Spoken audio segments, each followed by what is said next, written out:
Okay, so we have set up a tea ceremony set here, as you can see, and I really would like to communicate with you not to be frightened of the word tea ceremony.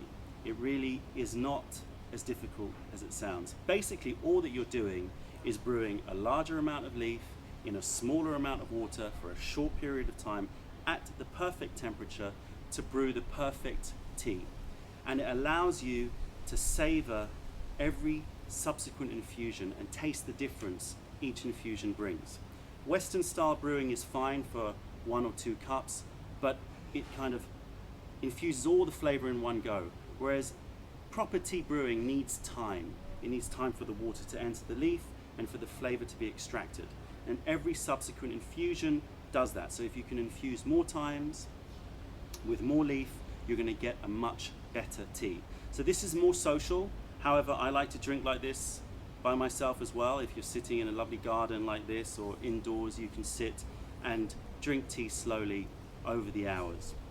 Okay, so before I go through the tea ceremony set and what is required, I just want to show you visually the difference between Western brewing and Gong Fu brewing in terms of the amount of leaf that you're using.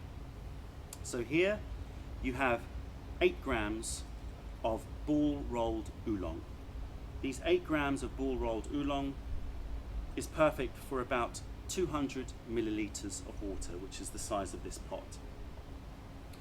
If I was going to brew Western style with this amount of water, then I'd be using in the region of 1 gram. So you can see here the difference between the amount of leaf that is used. A lot of leaf versus a very small amount of leaf. The brewing times that we're going to be doing here for Gong Fu style is under 10 seconds. If I was to brew Western style, I'd be brewing for 1.5 minutes, 2 minutes, maybe even 2.5 minutes.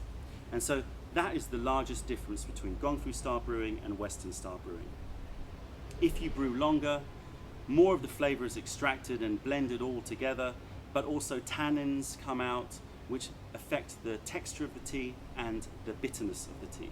So to really get the true taste of the leaf as the Chinese or Taiwanese or Japanese tea producer intended, I recommend that you start to try and increase your leaf, decrease your brewing time, and savor the different infusions. Okay, so those are the leaves. Now let me just briefly go through what I have on here. This is a very simplified version of the tea ceremony. You can find very complex ones with lots of different utensils, but I like to keep it simple. So first of all, you have here your pot. So this is obviously for brewing the tea. This cup here is called the fairness cup in China. The reason why we have this cup is because you don't want to drink direct from the pot. The reason for that is that if I have more than one person that I'm drinking tea with, the first pour will be weaker than the last pour. So if I decant the tea into this, the fairness cup, then everyone gets the same strength tea. That's why it's called the fairness cup. Here you have a long aroma cup. This allows you to smell the tea. This is not really necessary because you can smell the tea in other ways, but I'm going to show you how to use it in case you're interested. And then of course you've got the smelling cups. Now whenever I break this tea ceremony set out in front of my friends, the first comment that I get is, oh, why are we drinking from tiny little cups? We're not playing tea party with little girls here. I understand that this seems very small, but the whole point of this style of tea drinking is to savor the tea. So it's not about gulping large quantities of tea. You will be drinking a lot with every infusion as time passes, but it's about sipping and tasting. So it's not about drinking for thirst, it's about drinking for flavor. So you're drinking out of very small cups. What you have here is a little teapot. There are many different types of teapot on the market. This one changes color, as you'll see, but there are other ones that do all sorts of things, and they're a nice way of adorning your tea ceremony set, so I thought I'd show you here. We've also got a very fine tea strainer. This allows you to make sure that you're not drinking any tea dust or tea leaves and you're only drinking the tea liquor. Okay, so let's begin and let's brew some tea. As I said, this is 8 grams of a Taiwanese Alishan oolong, so high mountain, very high quality oolong tea. We simply place the leaf inside the pot, and then we pour on hot water. Now the water temperature that I'm using for this oolong is 95 degrees. So pour on the water, and if you're interested about what temperature to use, I suggest that you download our brewing guide. Immediately, you pour the water off. We're not going to drink this tea. This is the rinsing stage of the tea brewing process. As I said earlier, the purpose of this is to start to open up the leaf of the ball rolled oolong, start to soften the leaf, prepare it for brewing. If I didn't do that, then the first infusion I'd probably have to wait too long to get a proper strength infusion, and that might start to bring bitter notes into the tea, which I don't want. This tea wash or tea rinse you can use to warm up your tea utensils, and you can also give it to your tea pet, and you can see that that changes to a nice gold. The great thing about having a tea tray is that you don't have a mess, you can just pour away your water. Okay, so now we've rinsed the tea.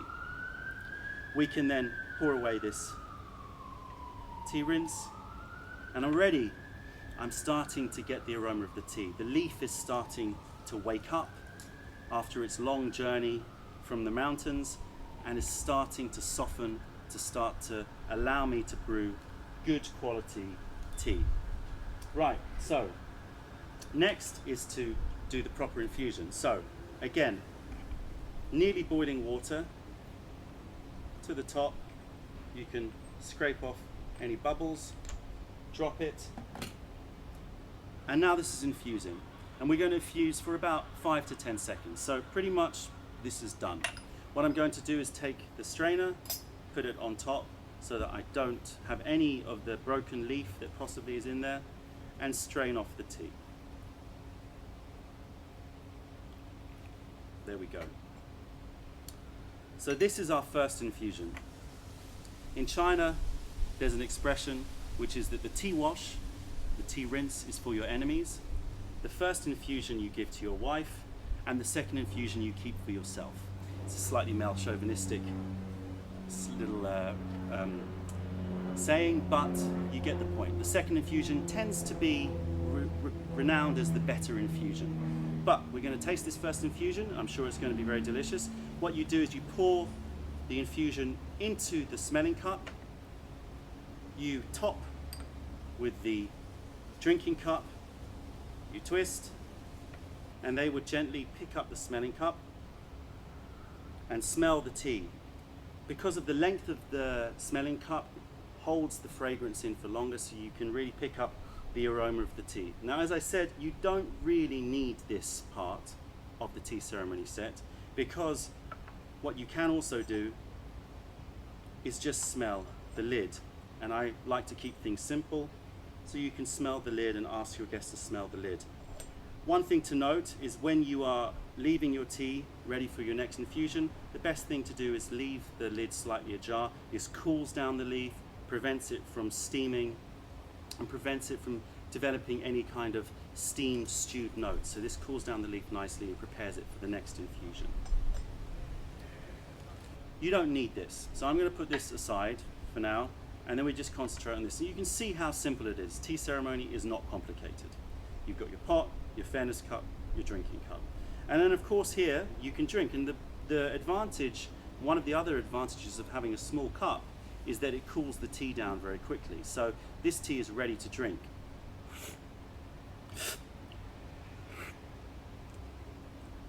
So you get this lovely, fresh brewed tea taste that doesn't have any bitterness, is soft and smooth. This is what you're looking for with proper brewing. If I brewed this Western style, that tea would have been left for 1.5 to 2.5 minutes, and it would have become slightly drier, slightly more bitter, and I wouldn't have been able to infuse the leaf as many times. So you can then finish what's in here. Obviously, I'm drinking alone at the moment, but if I had guests, you just keep pouring until this is over, and then re-infuse. Again, download our brewing guide. The brewing guide will show you all of the different infusions that you can do, the times, in terms of how long you steep each infusion for. It's all there as a handy little chart. So I'm not going to go through that all now, but basically you can keep re-infusing. And with an oolong like this, you could infuse 7, 8, even 10 times. So you can get a lot out of your 8 grams of tea. So don't be fooled by the idea that using a lot of tea means you're wasting a lot of tea. You're not. You're producing a lot of tea, high quality tea, and actually it works out very economical compared to tea bags and other forms of brewing. So this is the Gong Fu style or tea ceremony style of brewing.